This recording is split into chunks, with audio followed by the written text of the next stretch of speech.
Radhe Radhe everyone. आज की video में मैं आपको अपरा एकादशी की व्रत कथा सुनाऊंगी। तो अपरा एकादशी की व्रत कथा सुनने के लिए हम 1 लोटा जल ले लेंगे, अपने सीधे हाथ में थोड़े से तिल लेंगे और अब हम अपरा एकादशी की व्रत कथा शुरू करते हैं। अर्जुन बोले, हे भगवान, ज्येष्ठ मास के कृष्ण पक्ष की एकादशी का क्या नाम है तथा उसका महात्म्य क्या है?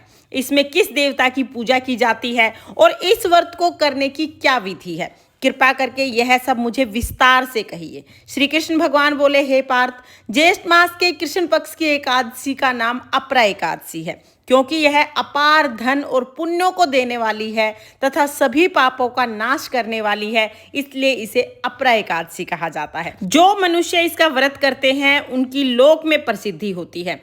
अपरा एकादशी का व्रत करने के प्रभाव से ब्रह्म हत्या, भूत योनि, दूसरों की निंदा आदि से उत्पन्न पाप नष्ट हो जाते हैं। इतना ही नहीं, पर स्त्री गमन, झूठी गवाही, असत्य भाषण, झूठा वेद पढ़ना, झूठा शास्त्र पढ़ना, ज्योतिष द्वारा किसी को भरमाना, झूठा वैद्य बनकर किसी को ठगना आदि सभी पाप अपरा एकादशी का व्रत करने से नष्ट हो जाते हैं। क्षत्रिय युद्ध क्षेत्र से भाग जाए तो वह नरक को जाता है, परंतु अपरा एकादशी का व्रत करने से उसे भी स्वर्ग की प्राप्ति होती है। जो शिष्य गुरु से विद्या ग्रहण करते हैं परंतु बाद में उनकी निंदा करते हैं, वे अवश्य ही नरक को जाते हैं। वे भी अपरा एकादशी का व्रत करने से स्वर्ग चले जाते हैं।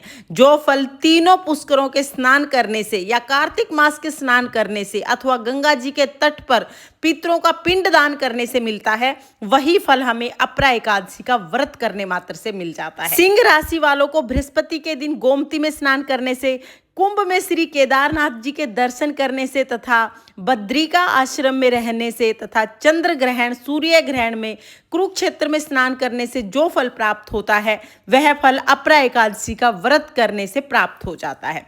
हाथी घोड़े के दान तथा यज्ञ में स्वर्ण दान करने से जो फल मिलता है वह अपरा एकादशी के व्रत के फल के बराबर होता है। गोदान, भूमि दान, स्वर्ण दान के समान ही अपरा एकादशी के व्रत का फल होता है। यह व्रत पाप रूपी वृक्षों को काटने के लिए कुल्हाड़ी का काम करता है।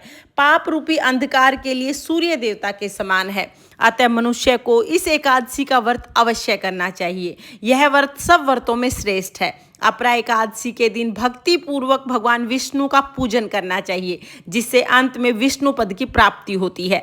हे राजन, मैंने यह अपरा एकादशी के व्रत की कथा लोकहित के लिए कही है। इसके पढ़ने और सुनने से समस्त पापों का नाश हो जाता है। जो मनुष्य अपरा एकादशी का व्रत करते हैं उन्हें भगवान श्री हरि विष्णु की अतिरिक्त भक्ति प्राप्त होती है। हे भगवान, जैसे आप अपने भक्तों पर कृपा दृष्टि बनाते हैं, इस कहानी को, इस महात्म्य को कहते, सुनते, हुकारा भरते सब पर अपनी कृपा दृष्टि बनाना और सबका कल्याण करना। ये थी अपरा एकादशी के व्रत की कथा।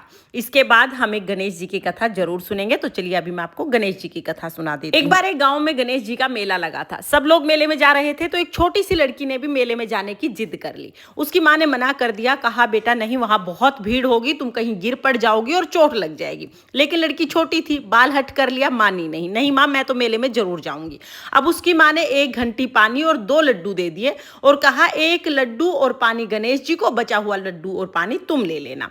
लड़की लड्डू और पानी लेके मेले में चली गई। जाके गणेश जी के सामने बैठ गई और बोली, हे गणेश जी, 1 लड्डू और पानी तुम्हें, बचा हुआ लड्डू और पानी मुझे। ये कहते कहते सुबह से शाम हो गई। मेला बिछड़ने लगा, सब लोग अपने घर आने लगे, लेकिन लड़की वहां से नहीं उठी। लड़की ने कहा, जब तक गणेश जी लड्डू खा के पानी नहीं पिएंगे मैं तब तक घर नहीं जाऊंगी। अब गणेश जी ने सोचा कि अगर ये घर नहीं गई तो इसका दोष मेरे सिर लगेगा। गणेश जी एक छोटे से बालक के रूप में आए और आके बोले, लो तुम्हारा लड्डू खाया, लो तुम्हारा पानी पिया, अब मांगो क्या मांगना है।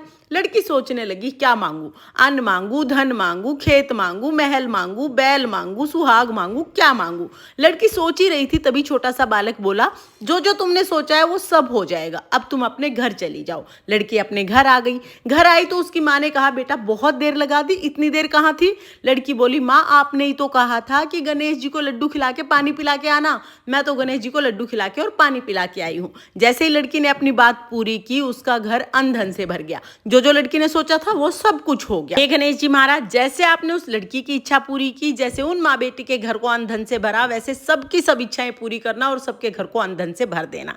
इस तरह से हमारी अपरा एकादशी की व्रत कथा पूर्ण हो जाएगी। कथा सुनने के बाद जो हाथ में तिल लिए थे वो हम श्री हरि विष्णु भगवान को समर्पित करेंगे और जल के लोटे में डाल देंगे। उसके बाद फिर हम आरती करेंगे। तो फ्रेंड्स, अपरा एकादशी की व्रत कथा आपको कैसी लगी कमेंट करके जरूर बताना। और अगर ये वीडियो आपको पसंद आई हो, वीडियो आपके लिए थोड़ी बहुत भी यूजफुल हो, तो प्लीज वीडियो को लाइक कर देना और चैनल को सब्सक्राइब कर लेना। फिर मिलते हैं किसी और वीडियो में, तब तक के लिए जय श्री कृष्णा, राधे राधे।